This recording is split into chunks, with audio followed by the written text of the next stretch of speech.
Daddy's favorite stepdaughter destroyed my life with lies. So I cut off my toxic family, took back control, and found a way to rebuild everything they tried to take from me. I was 17. This summer, my life fell apart. I didn't know it at the time, of course. I thought I was just going on another one of those family trips that were supposed to be bonding experiences but usually ended up being more stressful than anything else. This time, it was Clearwater Beach, Florida, a place my dad, Michael, and stepmom, Deborah, had picked out because of the cheap beach resort they'd found. Clearwater was hot, crowded, and loud, exactly what I didn't want. I would have rather stayed home working my part-time job and hanging out with the handful of friends I had, but saying no wasn't an option. My dad didn't like it when I pushed back, so there I was, stuck in a car for hours with my dad, Deborah, and her daughter, my stepsister Ella. Ella was 14 at the time, and to say we didn't get along would be putting it lightly. It wasn't that we fought all the time or anything, we just didn't vibe. I didn't trust her, and she didn't like me. Ella was the kind of kid who always got what she wanted. Her mom spoiled her rotten, and my dad wasn't much better. She was their golden child, the baby who could do no wrong. Meanwhile, I was just there. Not hated exactly, but forgotten. I wasn't rebellious or wild, I just existed in their world. Unimportant and invisible. By the time we got to the resort, I was already in a bad mood. It was one of those places that look fancy in the photos but end up being kind of run down. The rooms were small, the hallways smelled faintly of mildew, and the ocean view from our window was just a sliver of water between two other hotels. My dad and Deborah had their own room, of course, and I was stuck sharing with Ella.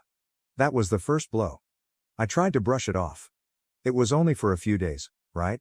I could survive. But Ella made sure I regretted that optimism fast.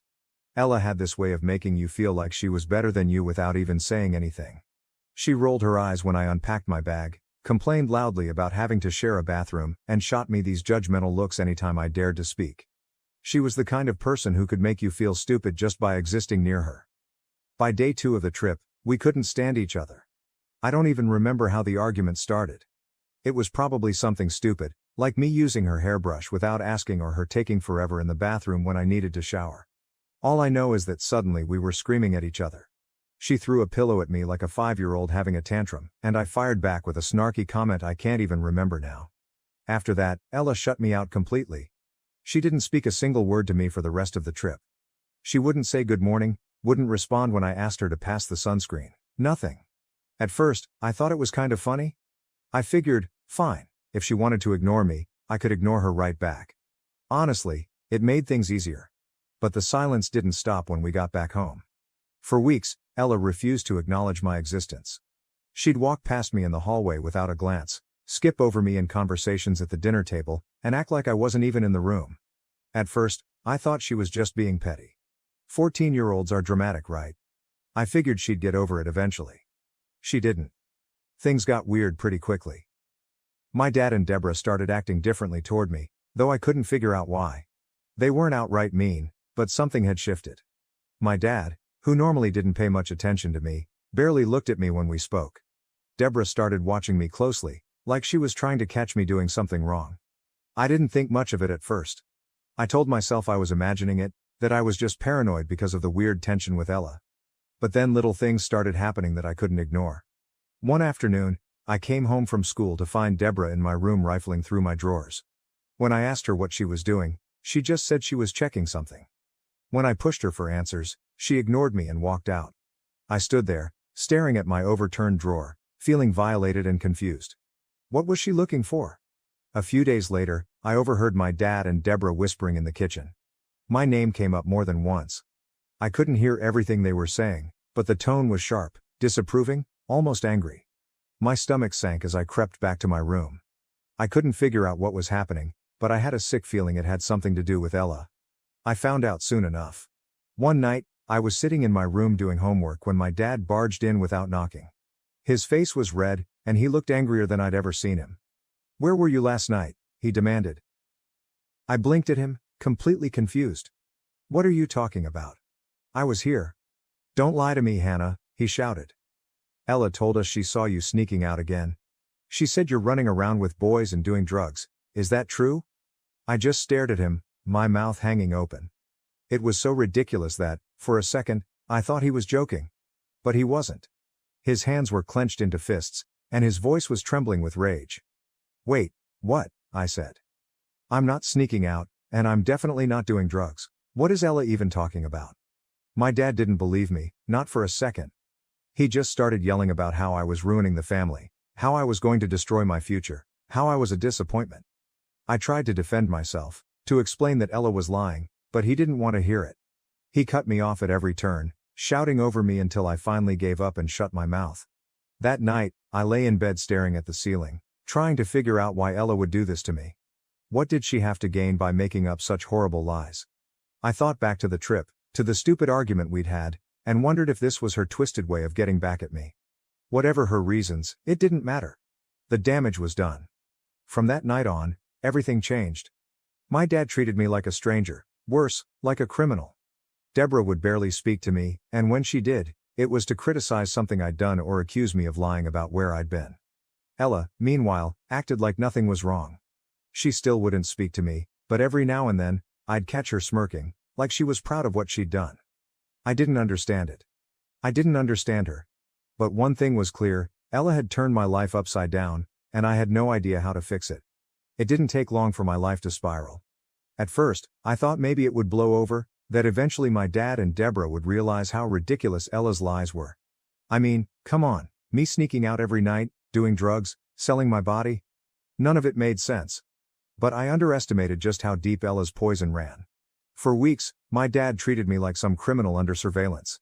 Every time I walked through the door, I felt his eyes on me, cold and suspicious. He would ask where I had been, what I had been doing, and who I had been with. If I gave him an answer, he didn't believe me. If I didn't answer, he called me disrespectful and ungrateful. I couldn't win. Deborah was just as bad, if not worse. She would wait until I left the house for school or work and then rifle through my things. I'd come home to find my drawers half open, my backpack unzipped, and my closet slightly ajar, like someone had been searching for something. One time, she even confronted me directly. "What's this?" she asked, holding up a small baggie she'd found in my room. I stared at her, wide-eyed. It was a little Ziploc bag with nothing but Tylenol in it. I'd had a headache earlier that week and had taken the last of the pills. But to Deborah, it was all the evidence she needed. "It's Tylenol," I said, trying to stay calm. "Don't lie to me, Hannah. What are you hiding?" Her voice was sharp, accusatory, and it made my stomach twist. "I'm not hiding anything," I snapped, feeling myself lose control. "It's literally Tylenol. What is wrong with you?" Deborah shook her head like she was disappointed. "I don't know what's happened to you," she said. "You used to be such a good girl. It was like that every day, little jabs, little accusations." It didn't matter what I said. In their minds, I was already guilty. And Ella? She just watched it all unfold with that smug little smile. I couldn't understand why she was doing this. What had I done to make her hate me so much? Had she always felt like this, and I just hadn't noticed? Or was this her idea of revenge for our stupid argument? Whatever her reasoning, she had one. She had turned my dad and Deborah against me, and I didn't know how to fix it. The worst part was how alone I felt. I didn't have a lot of friends back then. I had acquaintances, people I sat with at lunch or worked with at my part-time job, but no one I could really open up to. I was embarrassed, honestly. How do you tell someone that your stepsister is spreading rumors that you're a prostitute and your parents believe her? Who would even believe me? So I kept it all inside. I stopped talking to my dad and Deborah unless I absolutely had to. I spent most of my time in my room, avoiding them as much as possible. I ate dinner alone, came home late whenever I could, and did everything I could to stay off their radar. I started feeling like a stranger in my own house. But things kept getting worse. One night, I came home late from school. I had stayed after to finish a group project, and by the time I walked through the front door, it was dark outside. As soon as I stepped inside, my dad was there, waiting for me. "Where were you?" he barked. I froze, caught off guard. "I told you I had a group project. I was at school." "Don't lie to me, Hannah," he shouted, his face turning red. "Ella told us she saw you sneaking out earlier today. Who were you with? What were you doing?" I stared at him, completely stunned. "What? I wasn't sneaking out. I was at school, Dad. Ask any of my teachers." He didn't care. He was already worked up, and there was no stopping him now. "Do you think I'm stupid?" he demanded. "Do you think I don't see what's going on here? You're throwing your life away, Hannah. You're a disgrace." The word disgrace hit me like a punch to the stomach. I couldn't believe what I was hearing. Why are you even listening to Ella? I shot back, my voice shaking with anger. She's lying. She's been lying this whole time, and you're just eating it up. That was the wrong thing to say. My dad's face twisted in rage. For a second, I thought he was going to hit me. His fists were clenched, his body tense, and he looked like he was about to explode. Don't you dare talk about your sister like that, he hissed. She's a good girl. She wouldn't lie. Oh really? I shot back. And I would? Why do you think I'm the one lying? What have I ever done to make you think I'm like that? He didn't have an answer, or maybe he just didn't care. Either way, he didn't say another word. He just turned and walked away, leaving me standing there, shaking and blinking back tears. After that night, I realized something. It didn't matter what I said. It didn't matter how hard I tried to defend myself or prove I wasn't doing anything wrong. My dad and Deborah had already made up their minds. Ella had poisoned them against me, and there was nothing I could do to fix it. The next morning, Deborah stopped me before I left for school. You need to shape up, Hannah, she said, her tone sharp and condescending. Your father and I won't tolerate this behavior much longer. If you keep sneaking around and lying to us, you're going to have to face the consequences. What consequences? I asked, my voice cold. You'll see, she said, and with that she walked away. That was the moment I started to feel truly hopeless. My own family had turned against me. I had no one to turn to, nowhere to go, and no way out. It was like I was trapped in this nightmare that I couldn't wake up from. And through it all, Ella just kept smirking. Every time I passed her in the hallway, she would look at me with that smug little grin, like she was proud of what she'd done, like she had won some kind of game I didn't even know I was playing. I couldn't take it anymore. I started avoiding the house as much as I could, staying late at school or picking up extra shifts at work, anything to keep me out of that place. But the damage was done. My dad and Deborah saw me as a lost cause, and Ella just kept twisting the knife. The night my dad kicked me out is one I'll never forget. It was late, close to midnight, and I had stayed at school finishing a project. I knew it would be a problem the second I walked through the door and saw my dad standing there in the hallway, his face flushed with anger. Where were you? He snapped. I told you, Dad, I said, exhausted. I was at school working on a project. I can show you my teacher's email if you don't believe me. Don't lie to me. His voice boomed through the house. Ella said she saw you sneaking out with some guy earlier. Are you really going to stand there and deny it? My heart sank. She's lying, I said, my voice shaking. I wasn't sneaking out. I don't know why she's doing this, but... Before I could finish, my dad's face turned an alarming shade of red. He clenched his fists, shaking as he took a step toward me. For the first time, I genuinely thought he might hit me. Instead, he slammed his hand down on the kitchen counter so hard it made the whole house shake. Get out, he said, his voice low and deadly calm. You're a disgrace, Hannah. I can't even look at you anymore. I stood there, frozen, my breath caught in my throat. Are you serious? I finally whispered. Get out, he repeated. I don't even remember grabbing my things. I was on autopilot, stuffing clothes and a few essentials into a bag with tears streaming down my face.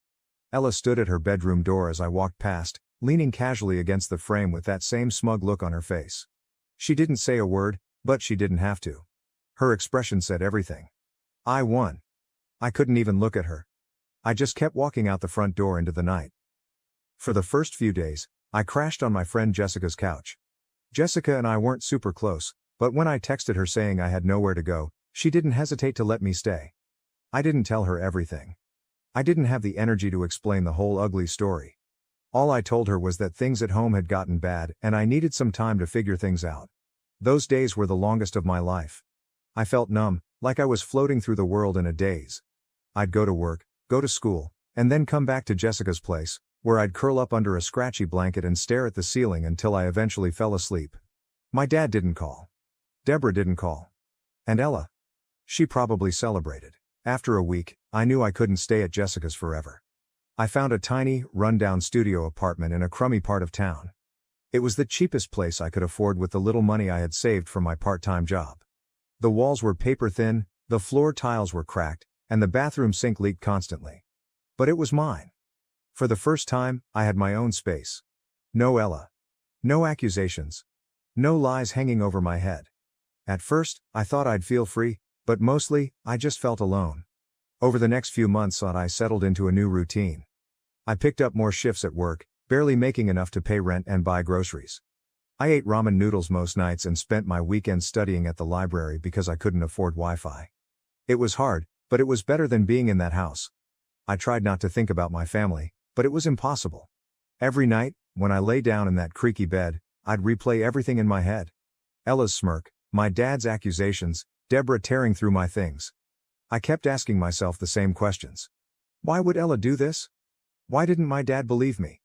What had I done to deserve this? I never found answers. Eventually, life moved on.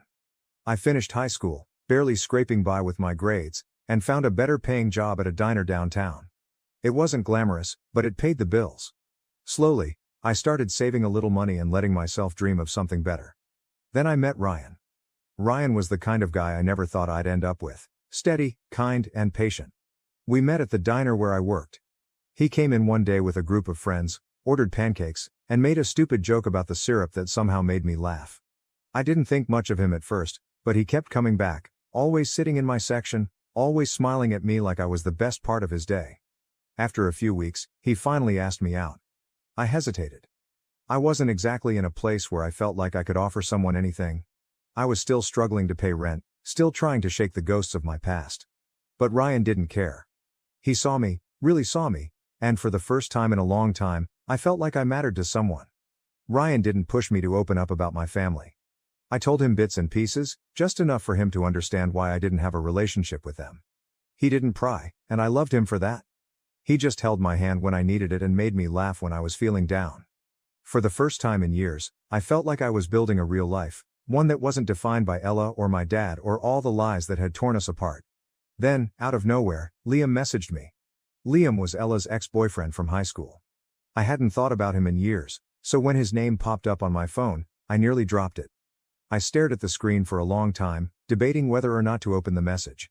I didn't want anything to do with Ella or anyone connected to her, but curiosity got the best of me. The message was short and to the point. Hey, Hannah. I know we haven't talked in forever, but there's something you need to know about Ella. My heart started pounding. I typed back, "What are you talking about?" His response came almost immediately, and when I read it, my hands started to shake. She confessed everything. She admitted she lied about you back then. She told me she made up all that stuff about you sneaking out and doing drugs because she was jealous. She thought you were getting too much attention from guys, and she couldn't handle it. I'm really sorry, Hannah. I didn't know what she did to you, or I would have said something sooner. I just sat there, staring at my phone, my mind racing. After all these years, Ella had finally admitted it. All the lies, all the pain, all the nights I spent crying myself to sleep, it had all been because of some petty jealousy. I wanted to scream, I wanted to cry, I wanted to go back in time and shove that confession in my dad's face to make him see what an idiot he'd been for believing her. Liam sent another message. If you want to confront her, I'll back you up. I'm sorry for everything. I didn't know what to say. I didn't know what to do. Part of me wanted to march straight to my dad's house and make them all face the truth. But another part of me just felt tired. What would it change? Would an apology bring back the years I lost? Would it make me forgive them for the way they treated me? The answer was no. So, I blocked Liam's number, deleted the message, and tried to move on. But no matter how hard I tried to push it down, the weight of it stayed with me. Ella had destroyed my life over something so stupid and small, and even though I finally had proof that I wasn't the villain they'd made me out to be, it didn't make me feel any better. It just made me angry. Life moved on, even if the anger inside me didn't. For a while, I tried to forget the message from Liam. I told myself it didn't matter anymore, that Ella's confession changed nothing. My father and Deborah had already chosen to believe the worst about me. They had picked Ella's lies over my truth years ago, and no amount of proof could undo that. Ryan and I kept building a life together. By the time I was in my early 20s, we'd moved into a decent one-bedroom apartment in a quiet part of town. It wasn't much, but it was ours. I was working as a supervisor at the diner, and Ryan was doing carpentry work for a local contractor. He was steady, reliable, and made me feel safe in a way I hadn't felt since I was a kid. I rarely thought about my family during that time. It hurt too much to dwell on what had happened, so I tried to push it all out of my mind. Whenever Ryan asked about them, I would brush it off with vague answers. We're not close, or it's complicated. He never pressed, which I appreciated. I didn't need to relive the past when I was finally happy. Then, one afternoon, my phone rang, and everything came crashing back. At first, I didn't recognize the number, It wasn't saved in my contacts, and I almost ignored it. But something in me said to pick up. "Hello," I answered, my voice hesitant. There was silence on the other end for a moment, and then I heard a throat clearing. "Hannah, it's your dad." My stomach dropped. I hadn't heard his voice in over 5 years. He sounded older, more tired, like life had worn him down. Part of me wanted to hang up immediately, but another part, a smaller, sadder part, kept me on the line. "Why are you calling?" I asked, trying to keep my voice steady. "We need to talk," he said quietly. "It's important." I didn't want to hear him out. I wanted to tell him to go to hell for all the pain he had caused me. But against my better judgment, I agreed to meet him. Curiosity got the best of me. What could he possibly have to say now, after all these years? We met at a coffee shop downtown a couple of days later. I picked the place because it was neutral ground, somewhere I could leave if things went south. When I walked in, I spotted my dad sitting at a table in the corner, clutching a cup of coffee like his life depended on it. He looked older than I remembered, his hair grayer and his face lined with deep creases. For a second, I almost didn't recognize him. He stood up when he saw me, a hesitant smile on his face. "Hey, Hannah." "Hi." I didn't smile back. We sat down, and for a moment, neither of us said anything. The silence was thick and awkward. I kept my arms crossed, waiting for him to speak first. Finally, he cleared his throat. "I know it's been a long time," he began, staring into his coffee cup. "I'm not sure where to start, but I owe you an apology." I blinked at him, stunned. "An apology?" He nodded, looking up at me for the first time. "I talked to Ella a while back. She told me the truth about everything, about the lies she told, the things she said about you." My heart felt like it stopped beating. I gripped the edge of the table to keep myself steady. "What do you mean?" "She admitted she made it all up," he said softly. "The sneaking out, the drugs, all of it. She said she was jealous of you and thought you were getting too much attention. I don't know why she did it, but she did. And I believed her. I shouldn't have, but I did." The anger hit me like a wave. I could feel it bubbling up inside me, years of resentment and hurt spilling over all at once. I wanted to scream at him. I wanted to ask him why he hadn't believed me, why he had chosen Ella's lies over my truth, why he had thrown me away like I was nothing. Instead, I said, "So now you believe me? After all these years?" He flinched, his face falling. "I do, and I'm sorry, Hannah. I can't tell you how much I regret everything. I was blind, and I let you down. I let us down." "Yeah, you did," I shot back, my voice shaking with barely contained rage. "Do you have any idea what you put me through? Do you have any idea what it was like to lose everything because you wouldn't even listen to me?" "I know," he said quietly. "I know I can't fix it, but I want to try." I shook my head, my hands trembling. "You don't get it, Dad. It's too late for that. You didn't just let me down. You abandoned me. You kicked me out over something that wasn't even true. You let Ella destroy my life, and you didn't even care enough to question it." He opened his mouth to respond, but I didn't let him. I wasn't done. "I spent years trying to pick up the pieces of what she did to me. I lost my family. I lost everything I thought I could count on because you were too blind to see the truth. And now you think you can just say sorry and make it all go away?" My dad looked down at the table, his shoulders slumping. "I don't expect you to forgive me," he said quietly. "I just wanted you to know that I see it now. I know I failed you. But you're still my daughter, Hannah, and I don't want to lose you." It felt like too little, too late. I wanted to tell him to leave, to walk away and never speak to me again. But instead, I just sat there, staring at him, feeling an emptiness I couldn't explain. Finally, I said, "I don't know if I can forgive you. I don't know if I even want to try." He nodded slowly, like he'd been expecting that. "I understand." We sat there in silence for a long time, neither of us knowing what to say. When I finally stood up to leave, my dad didn't try to stop me. He just sat there, staring into his coffee like it held all the answers he would never find. After that, I didn't hear from him again for a while. I thought maybe that was it, that the chapter was finally closed. Ryan and I kept planning our wedding, and for the first time in years, I felt like I was building something beautiful for myself. I made the decision early on not to invite Ella to the wedding. I didn't care if she had confessed or if she was sorry. Her lies had cost me too much. Ryan agreed completely. He told me I didn't owe her, or anyone else in my family, a spot at our wedding. It wasn't an easy decision to invite my dad and Deborah though. Despite everything, a small part of me still wanted them there. I wanted them to see the life I had built without them. I wanted them to realize I didn't need them to be happy. But of course, nothing with my family ever went the way I hoped.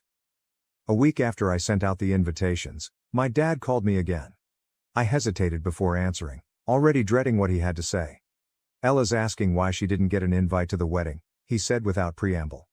My heart dropped. Of course, it was about her. She's not invited, I said flatly. There was silence on the other end. Then he sighed. Hannah, you need to think about this. She's really sorry for what she did. She's been trying to make things right. I don't think it's fair to leave her out. Fair, I snapped, my voice rising. Was it fair when she destroyed my life? Was it fair when you kicked me out because of her lies? Hannah.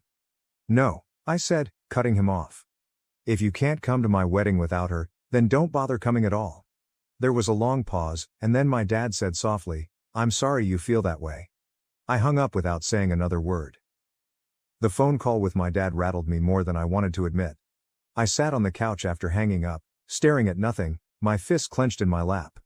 Ryan came over, sat next to me, and put his arm around my shoulders. What happened? He asked softly. It's my dad, I said, my voice tight. He's trying to guilt me into inviting Ella. He said if she's not invited, he won't come. Ryan's face darkened. Are you kidding me? After everything she's done? I shook my head, feeling the anger bubble up all over again. It's the same as it's always been. She comes first. No matter what she does, no matter how much she's hurt me, they still choose her. Ryan pulled me closer, letting me lean into him. You're doing the right thing, Hannah. You don't owe any of them anything. I nodded, but the ache was still there. It was so unfair. My own father couldn't come to my wedding without dragging Ella into it. I didn't know what hurt more, the fact that he still didn't get it, or the fact that I wasn't even surprised. The weeks leading up to the wedding were a mix of stress and excitement. Ryan's family was amazing. They were so supportive, so involved, so genuinely happy for us that I didn't even know how to process it sometimes. His mom fussed over decorations, his dad helped Ryan build a beautiful arch for the ceremony, and his brother Mark even volunteered to walk me down the aisle. It was everything I had never had with my own family. But despite all the love around me, I couldn't stop thinking about the people who wouldn't be there. I kept wondering if my dad would change his mind, if maybe he'd show up at the last minute, ready to be there for me like a father should. But as the days ticked by and I didn't hear from him again, I knew I couldn't let myself hope. On the morning of the wedding, I woke up feeling nervous but oddly calm. I looked at myself in the mirror after getting ready, the soft ivory of my dress glowing in the morning light. I looked happy. It was the first time in years that I really recognized the girl staring back at me. Ryan knocked on the door to check on me before the ceremony. You ready? He asked with a smile. I nodded, and for the first time in a long time, I felt like I really was. The ceremony was beautiful. Mark walked me down the aisle, and when I saw Ryan standing there, waiting for me, all of the stress and sadness melted away. The sun was shining, the flowers were perfect, and the people who mattered most were there. When we exchanged our vows, I felt this overwhelming sense of peace. For so long, I had let my family's pain and betrayal define me, but not anymore. Standing there with Ryan, surrounded by people who truly loved me, I realized something important. I didn't need my father's approval. I didn't need Ella's apology. I didn't need their presence to be happy. I was finally free. After the wedding, life felt normal, quiet. I didn't hear from my dad or Deborah, and Ella stayed out of my life completely. Ryan and I settled into married life, and for the first time in years, I felt like I was finally moving forward without dragging the weight of my past behind me. But of course, nothing ever stays quiet for long when it comes to my family. About a month after the wedding, I got a long, rambling text from Deborah. She went on and on about how they missed me, how Ella was so sorry for what she did, and how I needed to let it go for the sake of the family. I almost laughed. After everything, they still didn't get it. They thought this was something I could just forgive and forget, like years of pain and betrayal were no big deal. I didn't respond. A week later, my dad emailed me. It was short and to the point. We miss you. Let's talk. I stared at that email for a long time, feeling a mix of sadness and anger. Why was it always on me to fix things? Why was I always the one who had to reach out, to forgive, to make things right? I had given them chance after chance, and every time, they let me down. I didn't respond to the email either. Instead, I blocked their numbers, deleted their messages, and told myself that this was it. No more second chances. No more hoping for something that would never happen. Ryan told me over and over again that I was making the right decision. You don't owe them anything, he said one night as he held me close. You deserve to be happy without their toxicity dragging you down. And he was right. For the first time in a long time, I felt free. I spent so many years chasing after their approval, trying to make them see my side of things. But the truth is, I didn't need them. I had Ryan. I had his family, my friends, and the life we were building together. That was enough for me. I'd spent too long living in the shadow of Ella's lies, but not anymore. I was done looking back. Sometimes, you have to let go of the people who hurt you, even if they're family. Because your happiness, your peace, and your future are worth so much more. And for the first time in my life, I knew I was exactly where I was meant to be.